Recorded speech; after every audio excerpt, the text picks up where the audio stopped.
할렐루야. 할렐루야. 복되고 거룩한 주님의 날입니다. 하나님께 예배드리기 위해 주님의 보좌 앞에 나오신 여러분들 주님의 이름으로 환영합니다.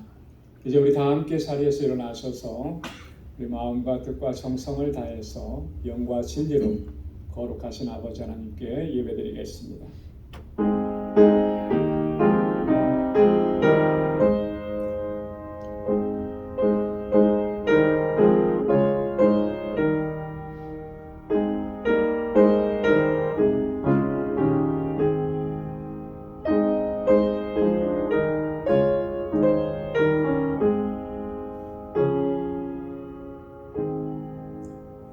할렐루야. 내 영혼아 여호와를 찬양하라. 나의 생전에 여호와를 찬양하며 나의 평생에 내 하나님을 찬송하리로다. 방백들을 의지하지 말며 도울 힘이 없는 인생도 의지하지 말지니 그 호흡이 끊어지면 흙으로 돌아가서 당일에 그 도모가 소멸하리로다. 야곱의 하나님으로 자기 도움을 삼으며 여호와 자기 하나님에게 그 소망을 두는 자는 복이 있도다. 아멘. 은혜가 풍성하시고 자비하신 하나님, 오늘도 거룩하신 보좌 앞으로 저희들을 불러주셔서 이렇게 하나님을 경배하고 찬양하며 예배케 하시니 감사드립니다. 지난 한 주간 동안도 불꽃 같은 눈동자로 저희를 지키시며 그 능력의 손으로 우리를 붙잡아 주셔서 이 험한 세상, 시험과 유혹이 많은 세상을 넉넉히 이겨내고 믿음으로 승리하게 하시니 감사합니다. 모든 것이 하나님의 은혜인 것을 깨닫게 해주셔서 이 시간도 주님 앞에 감사의 고백을 올려드리오니 주님 받아 주옵소서. 하나님을 예배하는 저희의 심령을 주 성령께서 다스려 주시고 우리 안에 허물과 죄악과 악한 것들을 주님 성령의 불로 깨끗하게 태워주시고 주의 보혈로 깨끗하게 씻어 주옵소서. 온전함으로 주님 앞에 나아갈 수 있도록 인도해 주옵시고 주님께 드리는 이 예배에 기뻐 흠양하여 주옵소서. 우리 가운데 임하시고 좌장하셔서 이 예배를 받아주시며 예비하신 은혜와 평강으로 덧입혀 주옵소서. 예수님의 이름으로 기원하옵나이다. 아멘. 전능하사 천지를 만드신 하나님 아버지를 내가 믿사오며 그 외아들 우리 주 예수 그리스도를 믿사오니 이는 성령으로 잉태하사 동정녀 마리아에게 나시고 본디오 빌라도에게 고난을 받으사 십자가에 못 박혀 죽으시고 장사한 지 사흘 만에 죽은 자 가운데서 다시 살아나시며 하늘에 오르사 전능하신 하나님 우편에 앉아 계시다가 저리로서 산 자와 죽은 자를 심판하러 오시리라. 성령을 믿사오며 거룩한 공회와 성도가 서로 교통하는 것과 죄를 사하여 주시는 것과 몸이 다시 사는 것과 영원히 사는 것을 믿사옵나이다. 아멘. 자리에 앉으시기 바랍니다.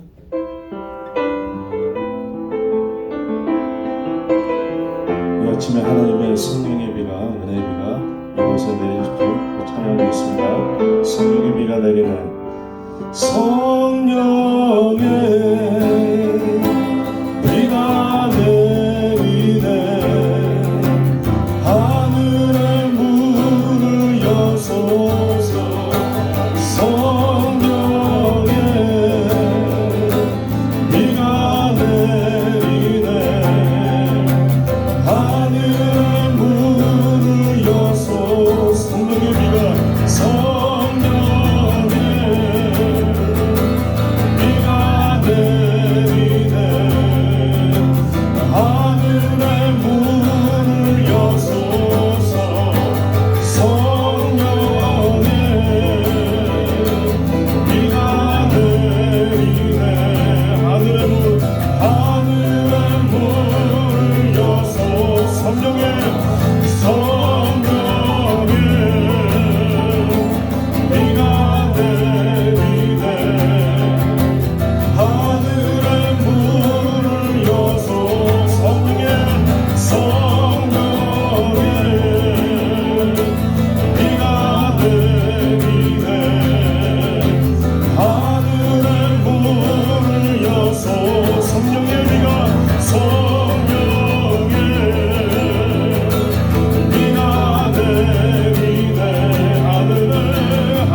숨이 찰 정도로 힘든 순간이 와도 눈물이 쏟아지는 슬픔이 와도 내 평생에 놓을 수 없는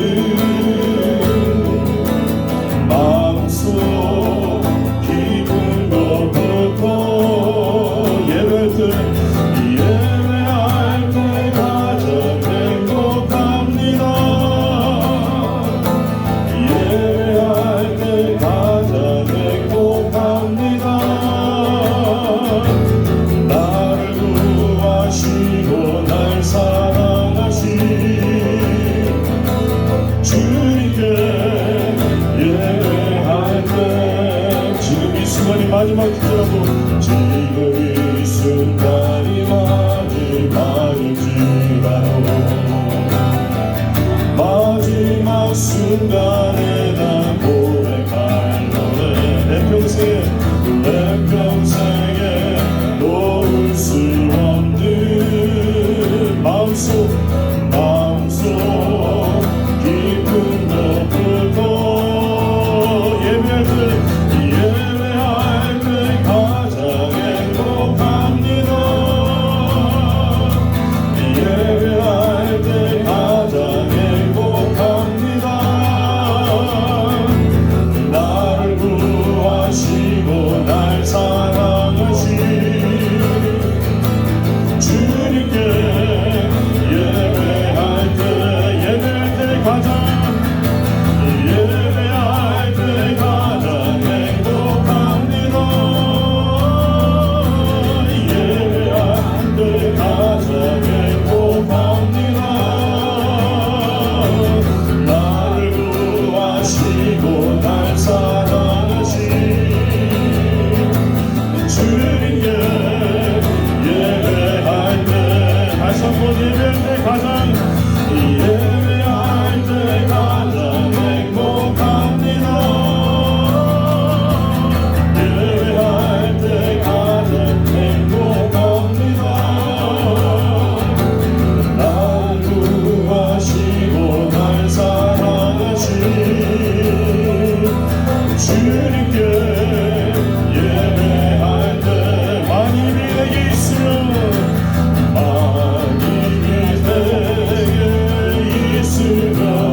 감사와 찬송과 영광을 받으시기에 합당하신 거룩하신 하나님 아버지,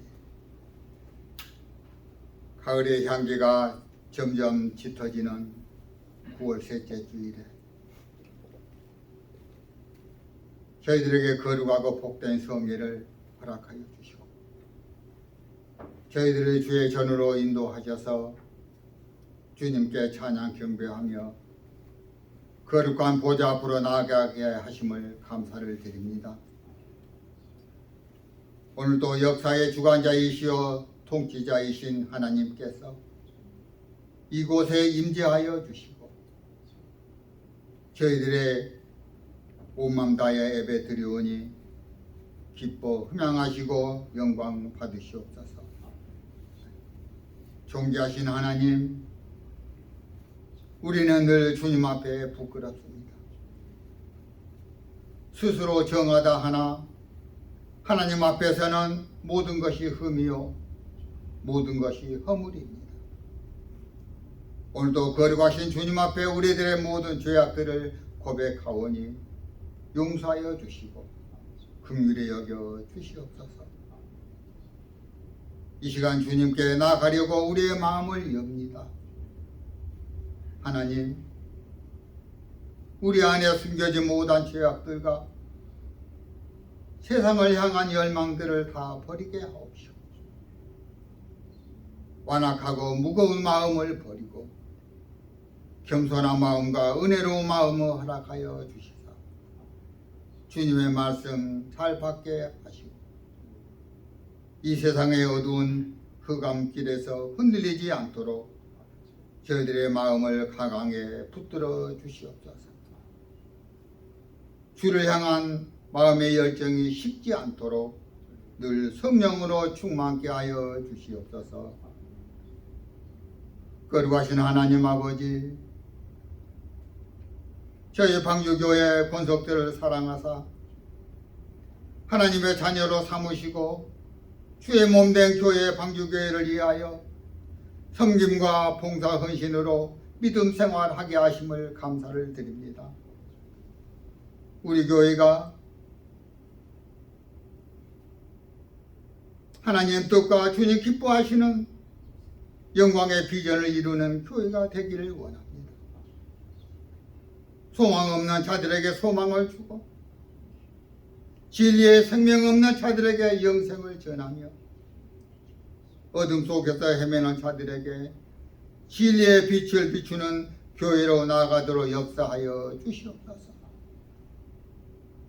우리 교회에 온 성도들의 심령마다 절망이 소망이 되게 하여 주시고 또한 아픔이 찬양의 이유가 되게 하여 주시고 슬픔이 기도의 강구가 되게 하여 주옵소서. 세상에서는 약하나 주님 안에서는 강하고 세상에서는 무력하나 주님 안에서는 굳게 믿음을 갖게 하여 주시옵고 세상에 감당할 수 없는 믿음을 소유하게 하여 주시고 믿음 안에서 항상 소망의 은혜로운 삶을 살아가도록 인도하여 주시옵소서.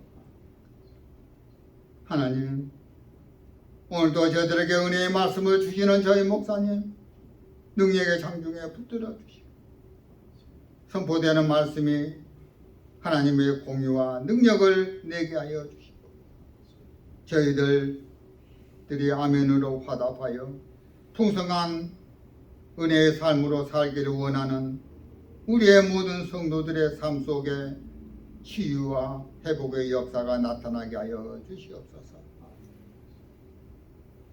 하나님, 오늘도 우리 예배를 받아 주시옵고 영광 받아 주시옵소서. 이 예배 가운데 성령이 임재하여 주시옵소서. 예배의 시종 주님께 부탁하오며 이 모든 말씀 예수 그리스도 이름으로 기도드리옵나이다. 아멘.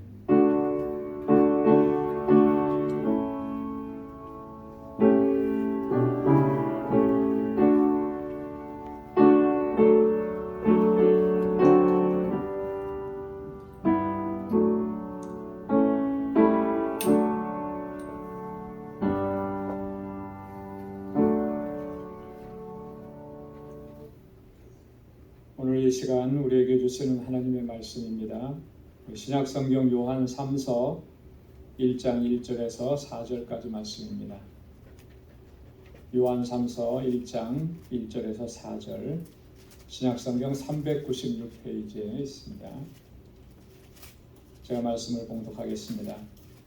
장로는 사랑하는 가이오 곧 나의 참으로 사랑하는 자에게 편지하노라.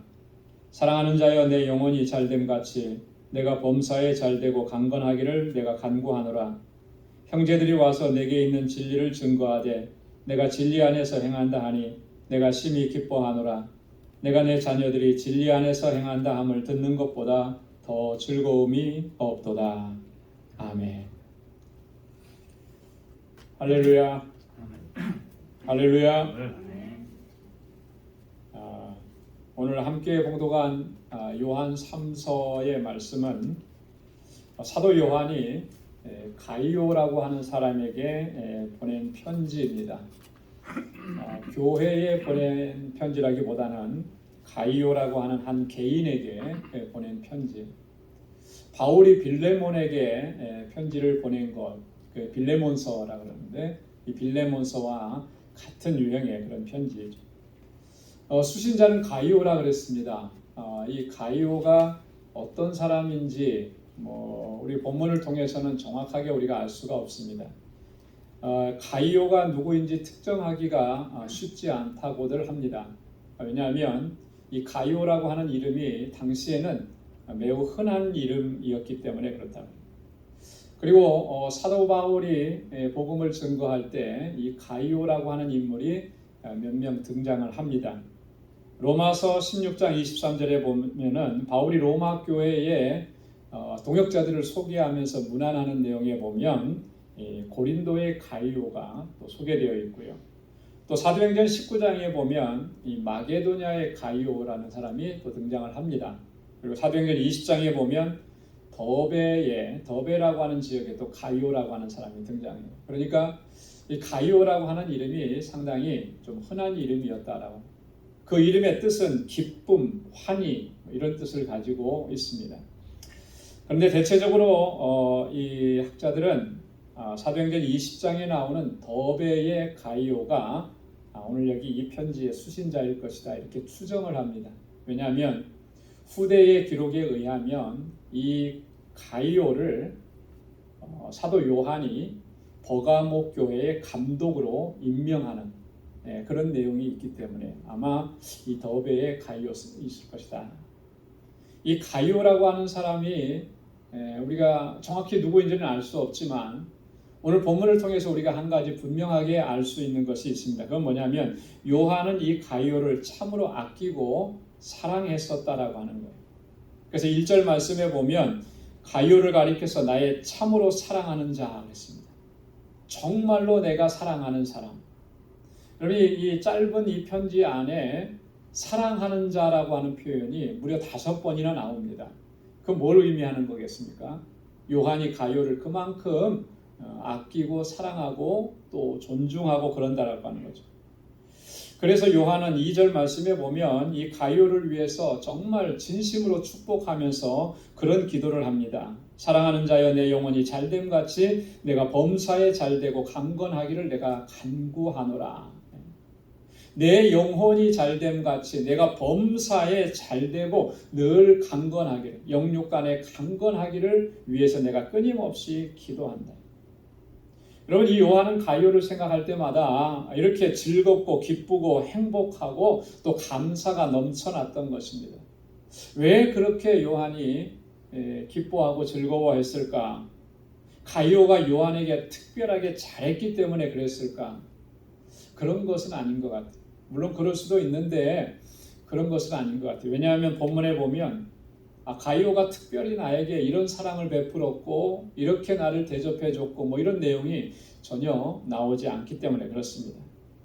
근데 한 가지 알 수 있는 게 있습니다. 그건 뭐냐면 요한이 가이오를 생각할 때마다 그렇게 기쁘고 감사했던 것 한 가지가 있다라고 하는 거예요. 그게 뭐냐면 오늘 3절과 4절 말씀에 그 내용이 담겨져 있습니다. 여러분 본문의 말씀 3절 4절 말씀을 다시 한번 우리 봉독해 보도록 하겠습니다. 시작. 형제들이 와서 내게 있는 진리를 증거하되 내가 진리 안에서 행한다 하니 내가 심히 기뻐하노라. 내가 내 자녀들이 진리 안에서 행한다 함을 듣는 것보다 더 즐거움이 없도다. 아멘. 요한이 가이오를 그렇게 기뻐하고 또 가이오로 인해서 늘 감사할 수밖에 없었던 이유는 바로 이거예요. 가이오가 진리 안에서 행한다고 하는 그런 이야기를 들었기 때문에. 그래서 내가 심히 기뻐하노라 그렇게 얘기하는 겁니다. 그러면서 요한이 하는 말이 나의 기쁨은 다른 데 있지 않다. 나의 영적인 자녀들이 진리 안에서 행한다 하는 그 말을 듣는 것보다 더 즐거움이 없다고 그렇게 얘기하는 거예요. 여러분, 누군가가 나에게 잘해주면 참 기쁘고 누가 나를 잘 공경해주고 대접해주면 기쁜 것은 당연해요. 그런데 그게 진정한 기쁨이고 즐거움이 아니라는 거예요. 정말 진정한 기쁨은 뭐냐면 그 사람이 진리 안에서 믿음 안에서 아름답게 성장하고 그렇게 살아가는 모습을 보는 것, 그게 가장 큰 기쁨이고 즐거움이라고 하는 얘기예요. 여러분, 우리가 신앙생활에 있어서 정말 중요하고 핵심적인 내용이 뭔가? 여러분, 그것은 우리가 진리 안에서 행하는 것입니다. 진리를 붙잡지 아니하고 진리 안에서 거하지 않으면 여러분, 우리의 모습은요, 아무리 열심을 내고 수고하고 애를 쓴다고 해도 이런 모습으로 바뀔 수밖에 없어요. 어떤 모습이냐면 예수님 당시의 종교 지도자들의 모습이라는 거예요. 당시의 대제사장들, 서기관들, 바리새인들과 같은 그런 형식적이고 외식적인 신앙생활의 모습으로 그렇게 갈 수밖에 없다라고 하는 것입니다. 그렇기 때문에 우리가 신앙생활하면서 정말 경계하고 조심하고 주의해야 될 것이 뭐냐면 나의 이 신앙생활의 모습이 형식적인 것이 되지 않도록, 나의 이 신앙의 삶이 위선적인 모습이 되지 않도록 항상 우리가 주의하고 조심해야 하는 것입니다. 여러분, 예수님 당시의 종교 지도자들이 왜 그런 모습을 보인 것이겠습니까? 왜 그들의 정말 그렇게 열심히 하는데 그것이 형식적인 모습이 될 수밖에 없고 그렇게 율법을 중요하게 여기는데 왜 그들의 삶이 위선적으로 갈 수밖에 없었습니까? 오늘 본문의 말씀을 근거로 해서 이야기하라고 한다면 그들은 진리를 붙잡지 않았기 때문에, 진리 안에서 행하지 않았기 때문에 그렇게 될 수밖에 없었다라고. 저들이 붙잡았던 것은 뭡니까? 진리를 붙잡지 않고 자신들의 전통을 붙잡았습니다. 그들은 진리 안에 거하지 아니하고 세속적이고 세상적인 방법을 택했습니다. 그래서 자신의 유익이 되는 것이라면 그것이 무엇이 됐든지 그것을 가리지 않고 그것 붙잡고 거기에 목숨을 걸고 살았기 때문에, 여러분, 진리 안에 거하고 진리를 붙잡고 살아간다라고 하는 것은 이것은 우리 신앙생활의 가장 기초적인 거예요. 그런데 이 기초가 무너지게 되면 우리 신앙의 삶은 완전히 다 무너지게 되는 것이죠. 여러분, 건축을 할 때도 보면 기초가 부실하게 되면 겉으로는 아무리 멋있게 웅장하게 올린 것 같아도 그게 얼마 지나지 않으면 결국에는 무너져 내릴 수밖에 없는 거예요. 얼마나 아름답게 멋있게 지어놨던 다리, 그것도 보니까 어느 순간에는 그게 무너져 내리더라고요. 왜 무너져 내렸겠습니까? 뭐 시간이 그만큼 흘렀으니까 무너져 내렸다 이렇게 얘기할 수도 있겠지만 그거보다 더 본질적인 원인은 기초가 부실했기 때문에 그런 거예요. 우리의 신앙생활의 기초가 뭐냐? 진리 안에 거하는 것입니다. 진리를 붙잡고 그 안에서 살아가는 것입니다. 우리의 신앙과 믿음과 행위가 참된 진리에 기초해야만 어떤 시련이 와도 어떤 환란이 와도 결코 무너지지 아니하고 견고하게 서서 끝까지 승리하게 되는 것입니다. 그만큼 진리 안에 거하는 삶이 중요하다라고 하는 것이죠. 여러분, 그러면 진리가 뭡니까? 무엇이 진리입니까? 우리는 한마디로 정의할 수 있습니다. 예수 그리스도가 진리예요. 예수 그리스도께서 말씀하신 것이 그것이 진리인 것입니다. 여러분, 세상에는 진리라고 말하는 것들이 참 많이 있는데요. 그건 다 상대적인 것들입니다. 절대적인 진리가 될 수가 없어요. 왜냐하면 그것들은 시대와 상황과 또 장소에 따라서 변하기 때문에 그런 거예요. 그래서 옛날에는 진리라고 했던 것이 지금은 바뀌어버린 거죠. 왜냐하면 과학기술이나 이런 것들이 발달하면서 그것이 아니다라고 판명되는 경우들이 너무나 비일비재하게 일어나요. 그러니까 세상의 진리는 다 상대적인 거예요. 오직 예수 그리스도 또 주님께서 하신 말씀만이 변하지 않는, 영원토록 변하지 않는 절대적인 진리인 것입니다. 그래서 우리는 주님의 말씀을 붙잡아야 돼요. 세상에서 우리가 어떤 일을 만나고 어떤 상황 속에 처하고 어떤 환경에 처해도 그때그때마다 변하는 그 세상적인 방법을 붙잡는 것이 아니라 오직 주님의 말씀만을 붙잡아야 하는 것입니다. 그 말씀은 변치 않기 때문에, 영원한 진리이기 때문에 그 말씀 붙잡으면 흔들리지 않는 것입니다. 여러분, 사도 요한은 그가 쓴 복음서 요한복음에서 예수 그리스도가 진리라고 하는 사실을 끊임없이 반복해서 증거했습니다. 요한복음 1장 14절에 보면 말씀이 육신이 되어 우리 가운데 거하심에 우리가 그의 영광을 보니 아버지의 독생자의 영광이요 은혜와 진리가 충만하더라. 여러분, 요한은 예수님의 탄생을 아주 독특한 방법으로 소개합니다. 그 뭐냐면 말씀이 육신이 되어서 우리 가운데 임하셨다. 주님의 탄생을 그렇게 얘기하는 거예요. 그런데 주님 안에 은혜와 진리가 충만하더라. 주님 안에 뭐가 충만했다 그랬어요? 은혜가 충만하고 진리가 충만했다. 요한복음 1장 17절에서는 또 이렇게 말합니다. 율법은 모세로 말미암아 주신 것이요 은혜와 진리는 예수 그리스도로 말미암아 온 것이라. 할렐루야. 하나님께서 율법을 주실 때는 모세를 통해서 주셨습니다. 그러나 우리에게 은혜와 진리를 허락해 주실 때는 누구를 통해서 주신다 그랬어요? 예수 그리스도를 통해서 주신다. 왜냐하면 그리스도 안에 은혜와 진리가 충만하기 때문에. 요한만 그렇게 증거한 것이 아니라 예수님 자신도 스스로를 증거하실 때 그렇게 증거하셨습니다. 요한복음 14장 6절에 보면 내가 곧 길이요 진리요 생명이니 나로 말미암지 않고는 아버지께로 올 자가 없느니라. 내가 곧 길이요 내가 곧 진리요 the truth 그랬습니다. 유일한 진리라고 하는 것입니다. 하나님께서 주시는 바로 그 진리라고 하는 거예요. 주님이 진리인 것입니다. 여러분, 예수님께서 진리라고 하시는 이 말씀은 그 속에 담고 있는 내용은 이런 것입니다. 예수님을 통해서 우리를 구원하시기 위해서 행하셨던 그 모든 구속의 역사, 구속의 사역이 참이라고 하는 거예요. 진짜라고 하는 거예요. 뿐만 아니라 우리에게 주신 그 모든 영생의 말씀들이 참이라고 하는 것입니다. 진짜라고 하는 것입니다. 그렇기 때문에 우리가 그 말씀을 붙잡아야 되고 나를 위해서 행하신 그 구속의 사건, 그 은혜의 사건을 붙잡아야 하는 것입니다. 그렇기 때문에 우리가 진리 안에서 행한다라고 하는 이 말은 이런 의미예요. 구속의 은혜에 대해서 우리가 늘 감사하고 하나님의 말씀에, 주님의 말씀에 늘 순종하면서 살아가는 것. 그것이 바로 진리 안에 행하는 삶이라고 하는 것입니다. 여러분, 우리가 신앙생활하면서 이 진리를 붙잡지 않으면 무너져 내릴 수밖에 없는 거예요.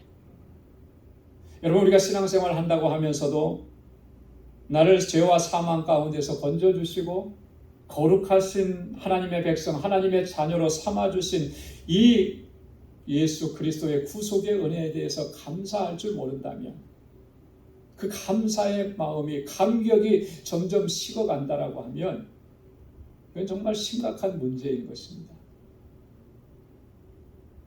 그렇게 우리의 구속의 은혜에 대한 감사가 식어가기 때문에 시시각각으로 몰려오는 이런 시험과 유혹과 환난들, 우리가 그것을 이겨내지 못하고 무너지고 좌절하고 실패하게 되는 것입니다. 여러분, 주님의 말씀에 우리가 순종하지 않기 때문에 말씀의 능력을 우리가 경험하지 못하는 거예요. 여러분, 주님의 말씀, 진리의 말씀이 얼마나 능력의 말씀입니까? 하나님께서는 말씀으로 이 세상을 창조하셨고 예수님께서는 말씀으로 치유하시고 회복하시고 구원의 은혜를 선포해 주셨습니다. 그런데 그 말씀 붙잡고 그 말씀대로 순종하지 않으면 우리가 어떻게 그 하나님의 능력과 우리 주님의 그 능력과 은혜를 경험할 수 있겠느냐라고 하는 거예요. 사랑하는 성도 여러분, 우리 진리이신 예수 그리스도 주님을 통해서 주신 이 구속의 은혜, 주님을 통해서 주신 이 영원하신 생명의 말씀, 이 진리의 말씀을 붙잡고 그 안에 거하면서 주님의 뜻대로 행하는 우리 모두가 될 수 있기를 소망합니다. 여러분, 진리 안에서 행하는 것이 참 중요하다라고 했는데요. 왜 그렇게 중요한 것이겠습니까? 왜 진리 안에 거하는 것이 중요하겠습니까? 성경은 그것을 여러 가지로 말씀을 합니다.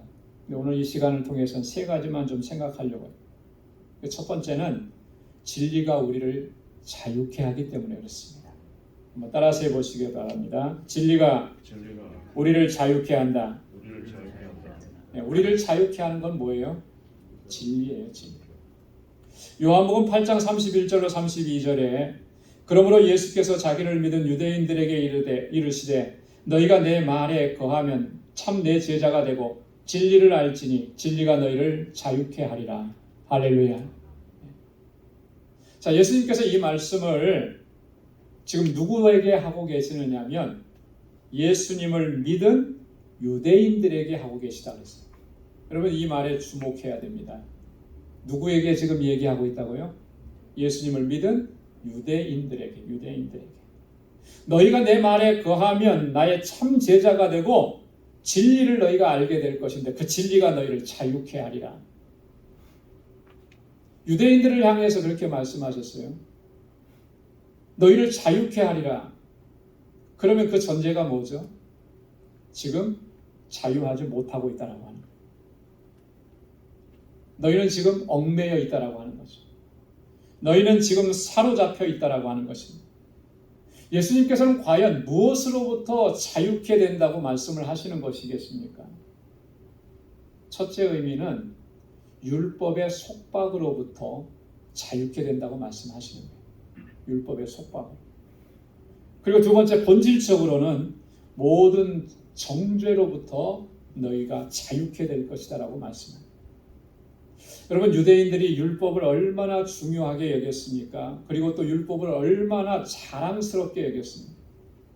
로마서 2장 17절로 21절에 보면 율법에 대한 유대인들의 자부심이 얼마나 대단했는지가 자세하게 기록이 되어 있습니다. 그래서 그들은 율법을 철저하게 지키려고 많이 노력을 했죠. 여러분, 이런 모습들은 우리가 사실 본받아야 되는 모습입니다. 그런데 그렇게 하면 할수록 그들의 신앙생활의 모습이 뭐냐면 은혜는 사라져버리고 아까도 말씀을 드렸던 것처럼 그들의 신앙은 형식주의적으로 변질되어 갔다고 하는 거예요. 율법을 지키려고 그렇게 수없이 많이 노력하고 힘썼는데 그 율법에 의해서 얽매인다라고 합니다. 율법이 가져다주는 자유함, 행복을 그들은 전혀 누리지 못하고 있는 거예요. 왜 그렇게 변질되어 버렸을까? 신명기 10장 12절로 13절 말씀에 보면 하나님께서 모세를 통해서 말씀하시기를 하나님께서 이 율례와 법도와 계명을 주실 때 아주 본질적인 이유와 목적이 있다고 그랬습니다. 그건 뭐냐면 너희의 행복을 위해서 계명을 주신 것도 율례를 주신 것도 그 수많은 율법을 주신 것도 다 뭐를 위해서? 너희의 행복을 위해서 내가 주었다. 그런데 이스라엘 백성들은 행복을 누리지 못하는 거예요. 자유함이 없는 거예요. 왜 그렇게 되었을까? 주님께서 주시는 그 본질적인 의미를 붙잡지 않고 그 형식적으로 드러난 문구와 문장에만 매여 있었기 때문에 그런 거예요. 여러분, 자유케 하시는 예수 그리스도 안에 거하지 않으면 우리도 그렇게 될 수밖에 없습니다. 그리스도 주님의 말씀 붙잡고 그 구속의 은혜에 감사하면서 살아가지 않으면 이 얽매이고 정죄받는 삶에서 벗어날 수가 없는 거예요. 그렇게 신앙생활하고 하나님 섬기고 예배했는데 기쁨과 자유함이 없습니다. 계속 묶이는 삶입니다. 왜 그렇습니까? 주님께서 말씀하시는 그 의미를 우리가 깊게 묵상하지 않기 때문에 그래요. 사도 바울은 로마서 8장 1절로 2절에서 이렇게 말씀합니다. 그러므로 이제 그리스도 예수 안에 있는 자에게는 결코 정죄함이 없나니 이는 그리스도 예수 안에 있는 생명의 성령의 법이 죄와 사망의 법에서 너를 해방하였습니다. 할렐루야. 여러분, 그리스도 예수 안에는 뭐가 없다 그랬습니까? 정죄함이 없다 그랬어요. 정죄함. 주님 앞에 나아가면 주님은 결코 우리를 정죄하지 않으십니다. 주님 안에는 뭐가 있습니까? 생명의 성령의 법이 있는 거예요. 이 생명의 성령의 법이 우리를 죄와 사망의 법에서 해방시킵니다. 정죄하지 않으시고 우리를 품에 안으시고 우리를 해방시키시고 자유케 하시고 하나님의 주시는 그 본질적인 기쁨을 누리면서 살아갈 수 있도록 주님께서 우리를 그렇게 인도하시는 거예요.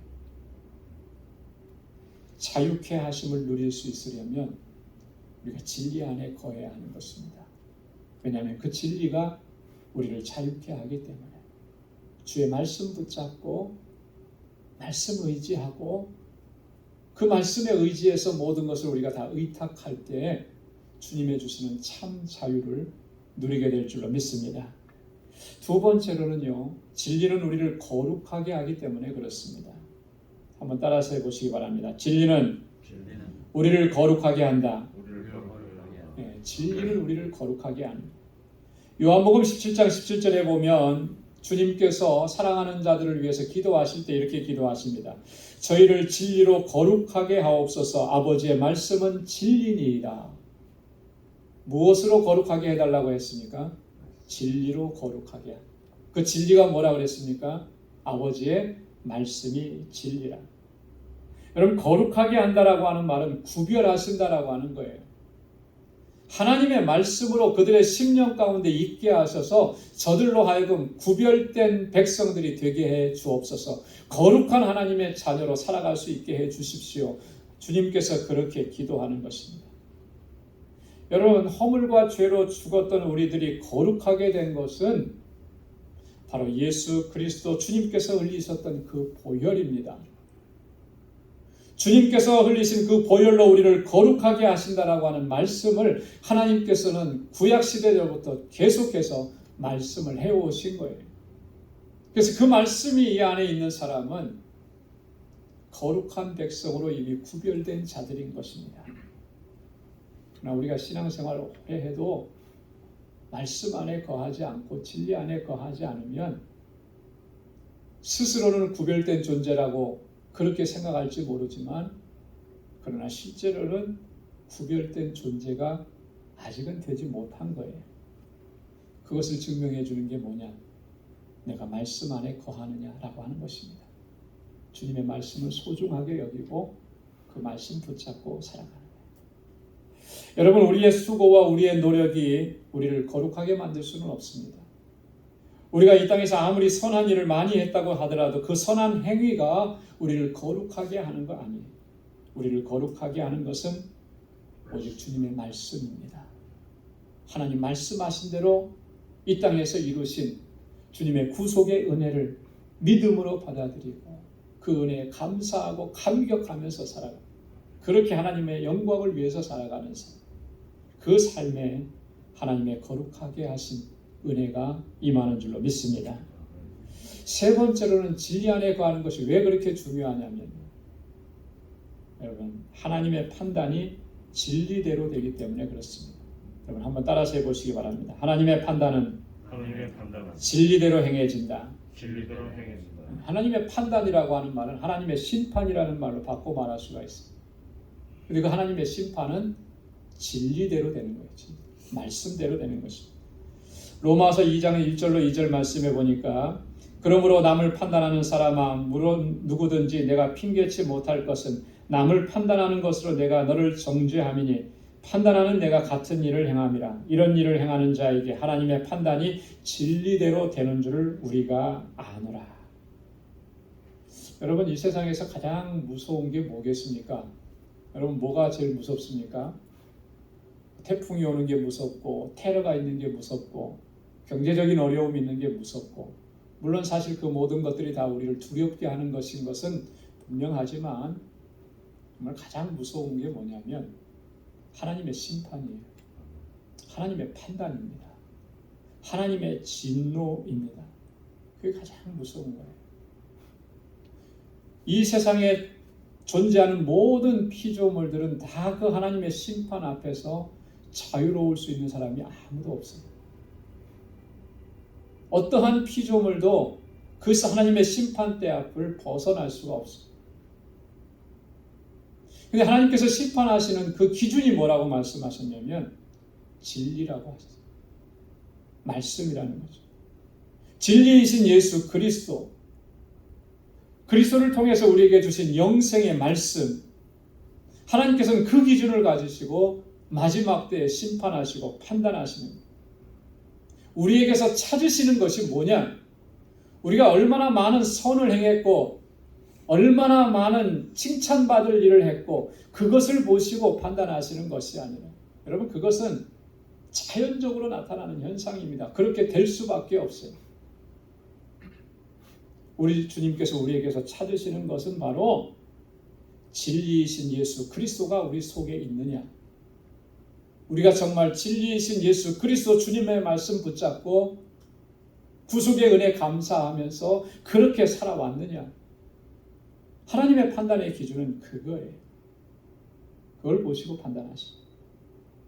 그렇기 때문에 우리가 이 세상에서 행한 것으로 자랑할 수 있는 게 하나도 없어요. 어떤 사람들은 그럽니다. 평생 내가 신앙생활을 해오면서 교회 몇 개를 지었다. 자랑해요. 물론 자랑할 만하죠. 그러나 하나님 앞에서는 그게 자랑할 만한 거리가. 교회를 몇 개 지었느냐, 그것이 하나님의 판단과 심판의 기준이 되지 않는다라고. 선교지를 내가 몇 개를 개척했다 할 수 있죠. 자랑할 만하죠. 그러나 그것이 기준이 되지는 않는다라고. 내가 정말 진리 안에 거하면서 주님의 말씀 붙잡고 그 안에서 살아왔느냐, 그것을 보신다라고 하는 것입니다. 진리이신 예수 그리스도를 영접하고 진리 안에서 행하는 사람들에게 마지막 때에 하나님께서 이렇게 말씀하실 겁니다. 마태복음 25장 34절. 내 아버지께 복받을 자들이여, 나와 창세로부터 너희를 위하여 예비한 나라를 상속하라. 할렐루야. 창세로부터 너희를 위해서 예비된 그 나라를 이제 너희가 상속하라. 그러나 진리 안에서 행하지 않는 사람들에게는 아마도 이런 심판의 말씀이 주어질 것입니다. 마태복음 25장 41절에 저주를 받은 자들아, 나를 떠나 마귀와 그 사자들을 위하여 예비된 영영한 불에 들어가라. 무시무시한 말씀입니다. 하나님은 이렇게 심판하시는 분이세요. 무엇을 가지고 심판하신다 그랬어요? 진리대로 판단하신다 그랬어요. 그렇기 때문에 우리는 항상 진리 안에 거해야 돼요. 주님의 말씀 안에 거해야 되고 주님의 말씀을 따라 순종하면서 살아가야 돼요. 주님께서 나에게 이루어주신 그 구속의 은혜에 늘 감사하고 감격하면서 그렇게 하나님을 찬양하고 우리 마음의 중심을 다해서 하나님을 섬겨야 하는 것입니다. 그리할 때 창세로부터 너희를 위하여 예비된 그 나라에 너희가 들어가고 그것을 상속하라. 그것이 곧 우리에게 주시는 말씀이 될 줄로 믿습니다. 사랑하는 성도 여러분, 진리 안에서 행하는 것보다 더 중요한 게 없습니다. 진리 안에서 행하는 것보다 하나님을 더 기쁘시게 할 수 있는 것이 없어요. 늘 진리 안에 행함으로 하나님을 기쁘시게 하고 하나님께 영광 돌리는 삶을 살아가는 우리 모두가 될 수 있기를 주님의 이름으로 축원합니다. 기도하겠습니다. 하나님 아버지 감사합니다. 오늘도 주님의 귀한 말씀을 저희에게 들려주셔서 우리의 삶의 모습을 돌아볼 수 있게 하셔서 감사합니다. 하나님, 우리의 신앙의 모습이 또 믿음의 행위가 하나님 형식적이고 외식적인 것이 되지 않도록 우리를 날마다 깨우쳐 주옵소서. 진리 안에 거하게 하시고 진리 안에 행하게 하시고 그리하여 하나님의 뜻대로 온전한 순종으로 나아가고 하나님의 영광을 위해서 살아가는 우리 방주의 모든 권속들이 되게 하여 주옵소서. 우리를 통해서 영광 받으시는 주님, 주님의 은혜 안에서 늘 승리하고 믿음으로 나아가는 우리 방주의 권속들이 다 될 수 있도록 주님 은혜 베풀어 주옵소서. 감사하며 예수님의 이름으로 기도드리옵나이다. 아멘. 찬송 492장 부르시면서 준비하신 예물을 하나님께 드리겠습니다. 나의 영원하신 기억 생명보다 귀하다.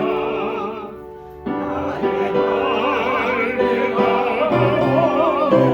나와 동에 나서서 주께로 가까이 주께로 가오니 나의 갈 길 다가도록 나와 동에 나서서 세상 불기 아니란과 모든 명예 버리고 험한 길을 가는 동안 나와 동에 나서서 주께로 가까이 주께로 가오니 나의 갈 길 다가도록 나와 동에 나서서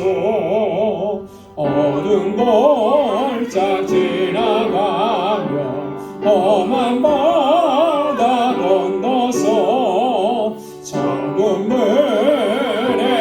이르도록 나와 동에 나서서 주께로 가까이 주께로 가오니 나의 갈 길 다가도록 나와 동에 나서서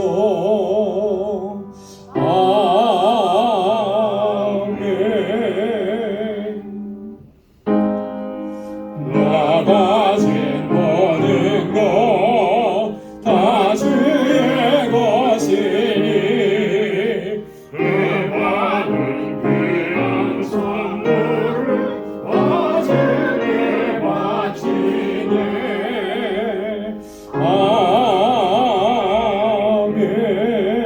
아멘. 거룩하신 아버지 하나님, 오늘도 은혜의 보좌 앞으로 불러주시고 우리의 예배를 받아주시며 예비하신 은혜로 채워주시니 감사합니다. 하나님의 구속의 은혜, 우리가 단 한순간도 잊지 않도록 도와주시고 그 은혜의 감격 속에서 살아가는 저희들이 되게 하여 주옵소서. 진리 안에 거하게 하시고 진리대로 행할 수 있도록 우리 주 성령께서 우리를 붙잡아 주시고 인도하여 주옵소서. 모든 것이 하나님의 은혜인 것을 오늘도 고백합니다. 그러나 이 고백이 입술의 고백으로 그치지 않게 하시고 우리의 삶의 고백으로 이어질 수 있도록 도와주옵소서. 하나님의 은혜가 너무나 감사해서 이 시간 하나님 주님 우리에게 허락해 주신 물질을 구별하여서 감사의 예물로 11조의 예물로 주님께 올려드립니다. 오 하나님 아버지, 여전한 삶 가운데 참 힘들고 어려움이 있지만 이 고난 중에도 하나님의 은혜를 볼 수 있는 믿음의 눈을 허락하여 주옵소서. 그래서 늘 감사하고 주님을 찬양하고 소망의 주님을 바라보고 그렇게 믿음으로 달려가는 우리의 방주 권속들이 다 되게 하여 주옵소서. 하나님의 주권을 인정하게 하시고 하나님의 뜻에 온전한 순종으로 나아갈 수 있도록 이끌어 주옵소서. 내 뜻대로 마옵시고 아버지의 원대로 하기를 원합니다. 주님 겟세마네 동산에서 기도하셨던 그 기도처럼 오늘도 우리 그렇게 기도하고 결단하고 순종으로 나아가는 저희들 되게 하여 주옵소서. 하나님, 우리 땅끝까지 나아가서 복음을 증거하고 주의 사랑을 전하는 우리 선교사님들을 위해서 기도합니다. 또한 아버지 우리에게 허락해 주신 물질을 구별하여서 이렇게 선교의 예물로 하나님 주님 앞에 올려드립니다. 오 하나님 아버지, 이 예물이 쓰여지는 곳에 하나님께서 역사하시는 그 놀라우신 생명의 역사가 날마다 풍성하게 일어나는 것을 목도하고 체험케 하여 주옵소서. 우리의 삶의 현장에서 내가 어디에 있든지 누구를 만나든지 항상 예수 그리스도의 증인된 삶을 살아갈 수 있도록 도와주시고, 우리 선교지에서 사역하는 주의 종들을 붙잡아 주시고, 그 아름다운 사역 후에 주님의 찾으시는 열매가 풍성하게 맺혀지도록 주님 역사하여 주옵소서. 주님의 몸된 교회를 위해서 눈물로 기도하고 땀 흘려 헌신하고 수고하며 하나님 건축 예물로 주님께 올려드립니다. 하나님 우리 방주교회가 정말 주님께서 찾으시는 믿음의 공동체요, 아름다운 사랑의 공동체로 굳건하게 세워져 갈 수 있도록 주님 역사하여 주옵소서. 서로를 돌아보게 하시고 서로의 아픔을 감싸주게 하시고 서로를 위해서 기도하게 하시고 연약한 손을 붙잡아 일으켜 함께 달려갈 수 있는 진정한 사랑의 공동체가 되도록 인도하여 주옵소서. 아버지 하나님, 또한 구제의 예물을 주님께 올리며 하나님께서 명하신 이웃 사랑을 실천하기를 원합니다. 하나님께서 우리에게 주신 그 복, 그 은혜를 이제는 나누며 살아갈 수 있게 하시고 섬기며 살아갈 수 있는 우리 모든 공동체가 되게 하여 주옵소서. 우리 사랑하는 성도들, 오늘도 주님 앞에 나와서 주님을 예배하고 하나님 구석구석에서 헌신하고 수고하고 섬깁니다. 그 귀한 손길들을 하나님께서 귀하게 받아 주옵소서. 저희들 또 한 주간의 삶을 향하여서 나아갑니다. 그 발걸음을 주님께서 눈동자와 같이 지켜주시고 어떠한 일을 만나든지 넉넉히 이겨낼 수 있는 굳건한 믿음 허락해 주시고 오직 하나님께 의탁하고 믿음으로 나아가도록 도와주옵소서. 저희의 가정과 직장과 생업의 터전을 이 한 주간 동안도 형통하게 지켜 주옵소서. 예수님의 이름으로 봉헌 기도드리옵나이다. 아멘. 우리 전후좌우에 계신 분들과 함께 인사 나누시기 바랍니다. 사랑합니다. 축복합니다. 주님의 은혜와 평강이 함께하길 바랍니다. 우리 문일성 집사님, 또 우리 이보식 권사님, 그동안 편찮으셔서 못 나오셨었는데 오늘도 이렇게 건강한 모습으로 다시 뵙게 돼서 너무나 감사합니다. 늘 건강하시고 또 하나님의 주시는 은혜가 풍성하기를 위해서 기도합니다. 감사합니다. 교회 소식 전해드리도록 하겠습니다. 계속해서 드리는 권고 또 권면의 말씀인데, 항상 주일 예배 또 주일 성수 또 모든 예배 우리가 마음을 다하고 최선을 다하실 수 있길 바라고, 또 말씀 읽기와 묵상 또 기도 생활에 여러분 전념하시기 바랍니다. 우리를 강건하게 하고 세상을 이길 수 있게 하는 것은 주님의 말씀뿐이에요. 그래서 주님의 말씀 붙잡고 살아야 합니다. 말씀을 통해서 주시는 은혜가 풍성하면 어떠한 일이든지 다 이겨낼 수가 있습니다. 그런데 말씀해 주시는 은혜를 우리가 체험하지 못하면 정말 세상에서 오는 그런 시험, 풍파 이겨내기가 쉽지 않습니다.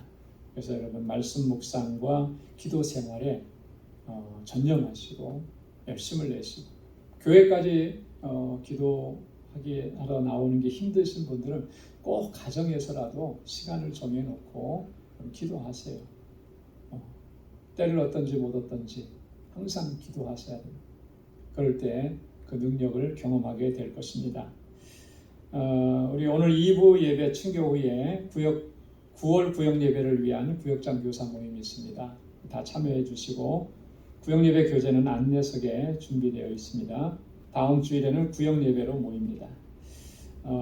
우리 한국을 방문하시는 분들이 이제 또 많이 계시는데, 또 가고 오는 여정이 또 안전하고 또 이렇게 의미 있는 방문이 될 수 있도록 여러분 기도해 주시고, 또 여러분들의 그 삶 속에 어떤 변동사항이나 이런 것들이 있으면 꼭 저에게 말씀을 해 주시고, 또 기도할 내용들이 생기면 또 같이 또 나누어서 기도할 수 있도록 그렇게 알려주시면 고맙겠습니다.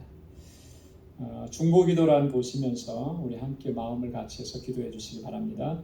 다 함께 자리에서 일어나셔서 마지막 470장 1절 보시겠습니다.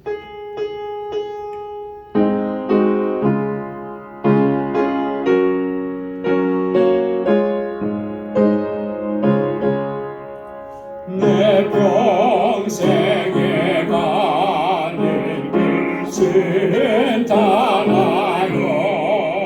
늘 선전한 강 같은지 큰 바로 무섭고 어렵든지 나의 영혼은 내 편하다 내 영혼 평안해 내 영혼 평안해. 아멘. 이제는 우리 주 예수 그리스도의 무한하신 은혜와 하나님 아버지의 크고 놀라우신 사랑과 성령의 위로 교통 충만하심의 역사가 진리이신 예수 그리스도 안에 거하고 주의 말씀대로 순종하고 구속의 은혜에 감사하며 하나님께 영광 돌리는 삶을 살아가기로 결단하는 우리 방주의 모든 믿음의 권속들과 또 저희의 가정과 직장, 생업의 터전과 학업부에 이제로부터 영원까지 함께 하시기를 간절히 축원하옵나이다. 아멘.